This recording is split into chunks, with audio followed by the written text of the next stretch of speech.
Welcome to Dynamic Learning. I'm a military spouse and a homeschooling mom to 4 children, and we've been doing it for 8 years now.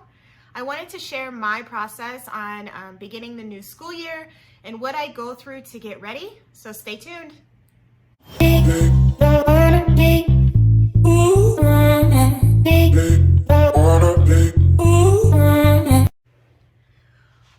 We've been homeschooling for 8 years now, and I feel like I've mastered the way to get myself ready for the next school year. So the first step that I do is I dig through all of my curriculum that I've already purchased, because sometimes I buy too much, or I saw something at a thrift store and I bought it because I thought I could use it and then end up not fitting it in. So I dig through what I have and put that out on a pile so I can see and determine who it would best fit. I do reuse curriculum because I have 4 kids and it can get expensive. So I kind of group it if I think that I might use that for one child. So the first thing I do is I go through all of my curriculum to find everything that I have that I can reuse or I haven't used all the way, and maybe I can finish up this year. That's my first step. My next step is to determine which subjects I want to teach. Obviously, we're going to do math and reading. We'll do some science and some history, but it's really the electives that I need to determine. I am about to have a high schooler next year, so she has to do extracurriculars, and I need to extra electives. So I need to keep track of those, and we really need to have those planned so I can make sure I get curriculum for them. So I write out, I have a sheet here. I just take a piece of paper and I just write the subjects that I know that we're gonna do, and then maybe some ideas of some extra electives that she might wanna do, or he, and write them down and kind of get my list together on what I plan to teach. Then what I do is I will go out onto Rainbow Resource or just YouTube, and I will look up different curriculum for that specific class that I want and see if I can find one that will fit us best. Sometimes when it comes to math, we're just continuing with Math UC, so I already know what I'm going to purchase if I don't have it already, so I'll just go out and find out the price. And so during this time of researching, I'm gathering information and I'm figuring out how much I'm gonna have to spend for the upcoming year. After I've figured out the curriculum that I want, I usually don't buy it right away because I have to plan for it. But during that time, I'll go out and I'll print 2 calendars. So I just go to timeanddate.com and I print 2 calendars for the upcoming school year.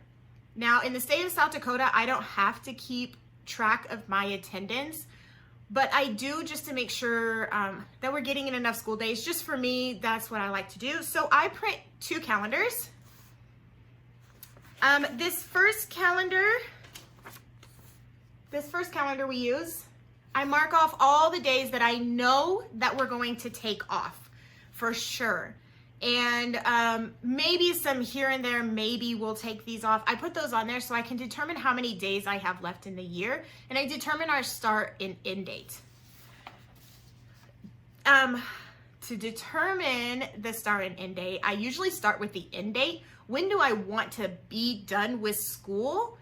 If I'm just beginning homeschooling, when do I want to be done? Here in South Dakota, obviously we want to be done before the summer hits because we want to be outside because we're going to be stuck inside during the winter. So I usually plan it to get done right when spring is ending and near summer, and then I backtrack from there when our start date might be. That's how I get my start and beginning date, or my beginning and end dates. My second calendar that I print, I keep in my binder. And as I'm going through, this isn't an everyday thing, but as I'm going through the year, I'll mark off the days that we did attend school, and I'm just kind of keeping a running tally to see how we're doing and if we're fitting in like 180 days of school. Some years we don't. For example, last year we were moving, and then with COVID, and we just didn't get in as many days as I thought we were going to, or at least like planned homeschool days. but it just lets me know how we're doing. Again, it's not mandatory in my state. I just keep it for myself for the just in case somebody asks, I have it. The next thing I do is a big portion other than looking at the curriculum, because that can take forever because there's a lot to look through. The next thing I do is Christy Clover on YouTube is where I got this from. She created and discussed a course of study. So this is where I take each subject that I've planned to teach or we plan to review, and I write some objectives that I want to ensure that we get done for the year. This isn't something, again, that I look at all year. It's just whenever I feel like maybe we're getting stuck, or if we're moving really fast through one subject and I kind of want to, or we're going to finish, then I'll look at this and determine, is there something else that we've been missing, and hit that objective. Now, when I'm creating this course of study, my first one says character development. So before the beginning of every year, I will sit down and kind of think of the last year, think of some things that maybe I want to work on. So for my first grader, I wanted to work on following directions and then independence in small tasks. This is a reminder to me to let her do things by herself, because she needs to gain independence. That's my goal as her mom. And sometimes, it's easier for us to just do it. So this was a reminder to me that these are things that I want to work on with her this year, and when opportunities arise, to make sure that we take advantage. Now, to build this, I use Home Learning Year by Year. This is the book that I use. It goes all the way to 12th grade. It has every single subject. I use it to pull out objectives that I feel like maybe our curriculum isn't going to cover, or little extra things that I think would be fun. I also, if I have it, use what does your, and then the grade. If I have it, I also use this. And this is also like part of our curriculum. When I pull out at the beginning, I might pull this out because it has all the subjects in it too. And I can also use that.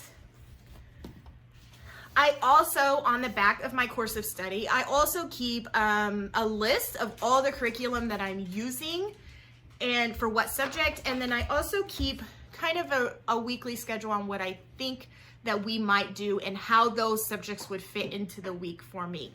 This just helps me work out our school week ahead of time. Okay. Now that I've created my course of study, the last thing that I do is once I finally have ordered my curriculum, I will sit down, and another YouTuber I've watched is Megan Phillips.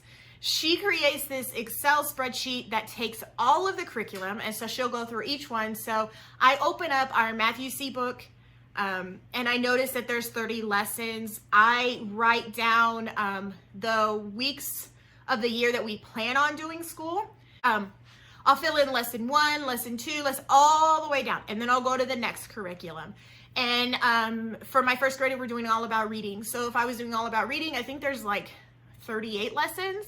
So I will fill that into the Excel spreadsheet as well. The goal is at the end of it, I'll kind of have an idea on what curriculum we'll be able to finish for the year if all goes to plan, or I'll figure out what kind of lessons I need to double up so we can finish it nicely. But again, it's not like mandatory. It just makes me feel a little bit more organized. Like, okay, if we do this, then I know we'll get through this, and then the next year I need to plan to buy the next curriculum set. The very last thing after I have planned that is now just really getting everything ready and kind of organized. I've been creating my kids' planners, so this will be the time when I will print a new planner for them, and if something didn't work, and you can see my planners in my previous video of what my kids look like, or mine, if it's not working, this is the time when I might alter their planners and reprint. And then if we have some books that I'm going to have them read this year, I'll put their color sticky on the book so it's easily seen. And then if, I don't know, back here on the shelf up top is where I put all of like the school books that we're using for the year, or the books that they're reading. So all of their books there with their little sticky on it that for their color are placed there. So during the school year, when they're ready to move on to the next book, they can just go grab it and it's over there. Hopefully this will help you guide you through your homeschooling for the next year or give you some ideas. This has been working for me for, I want to say I've done this for the last 4 years, and it's been working. So hopefully this works. Let me know if you want to see anything else recorded. Bye.